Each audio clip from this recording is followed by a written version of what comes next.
ನಮ್ಮ ಕರ್ನಾಟಕದಲ್ಲಿ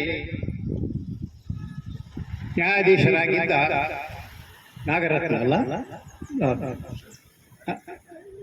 KS ಹೌದು, ಈಗ ಸುಪ್ರೀಂ ಕೋರ್ಟ್ನಲ್ಲಿದ್ದಾರೆ. ಅವರು ಹೇಳಿದ ಒಂದು ಮಾತು,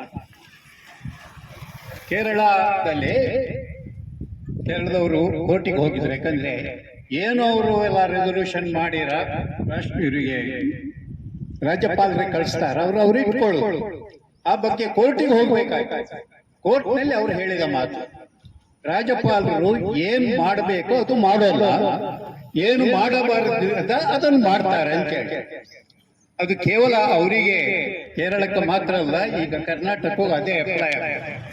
ರಾಜ್ಯಪಾಲರ ಹುದ್ದೆಗೆ ಗೌರವ ಕೊಡಬೇಕು, ಹುದ್ದೆಗೆ ಗೌರವ ಕೊಡಬೇಕು. ಆದ್ರೆ ಅಲ್ಲಿದ್ದ ವ್ಯಕ್ತಿ ಆ ಹುದ್ದೆಗೆ ಸರಿಯಾಗಿ ನಡೆಯುತ್ತಿದ್ರೆ ನಾವೇನ್ ಮಾಡಬೇಕು? ನಮ್ಮ ಸಾಹಿತಿಗಳು ಮತ್ತು ಕಲಾಕಾರರು ಒಂದು ಸಭೆ ನಡೆಸಿ ಹೇಳಿದ್ರು, ನೀವು ವಾರ್ತಾ ಭಾರತಿ ಪತ್ರಿಕೆಯನ್ನು ಓದಿದ್ರೆ ಅಲ್ಲಿ ಉಂಟು.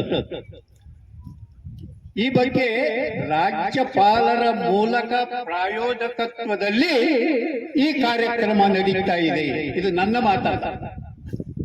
ಮಾತಲ್ಲ, ಸಾಹಿತಿಗಳ ಬಗ್ಗೆ ನಾವು ಹೇಳಿದ್ದುಂಟು. ರವಿ ಕಾಣುವುದನ್ನು ಕವಿ ಕಾಣ್ತಾನೆ ಅಂತ ಹೇಳಿ.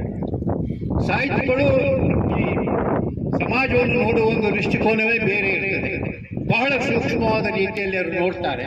ಅದನ್ನು ಕಲಾಕಾರರು ತಮ್ಮ ಕಲೆಯ ಮೂಲಕ ಜನರಿಗೆ ತಿಳಿಸ್ತಾರೆ. ಅಂತ ವ್ಯಕ್ತಿಗಳೇ ಹೇಳಿದ ಮಾತು, ರಾಜ್ಯಪಾಲರ ಮೂಲಕ ಅವರ ಪ್ರಾಯೋಜಕತ್ವದಲ್ಲಿ ಈ ಕೆಲಸಗಳು ನಡೀತಾ ಇದೆ. ಅರ್ಥಾತ್ ರಾಜ್ಯಪಾಲರು ಯಾರೋ ಒಬ್ಬರ ಪರವಾಗಿ ಕೆಲಸ ಮಾಡ್ತಾ ಇದ್ದಾರೆ. ಅವರಿಗೆ ರಾಜ್ಯಪಾಲ ಸರ್ಕಾರವನ್ನು ಅವರನ್ನು ಉಳಿಸ್ಲಿಕ್ಕೆ ಆಗುವುದಿಲ್ಲ ಅಂತ ಖಂಡಿತ ಗೊತ್ತು.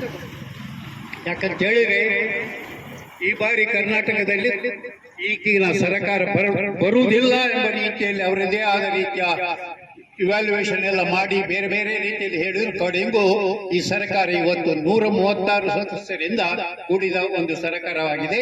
ಹಾಗಾಗಿ ಅವರಿಗೆ ಬೇರೆ ಯಾವ ರೀತಿಯಲ್ಲೂ ಆಗುತ್ತಿದ್ದಕ್ಕೆ ಈಗ ಒಂದು ಪ್ರಾಯೋಜಕ ನಮ್ಮ ಗವರ್ನರ್ ಅನ್ನು, ರಾಜ್ಯಪಾಲರನ್ನು ಎದುರಿಸಿಕೊಂಡು ಈ ಕೆಲಸವನ್ನು ಮಾಡ್ತಾ ಇದ್ದಾರೆ.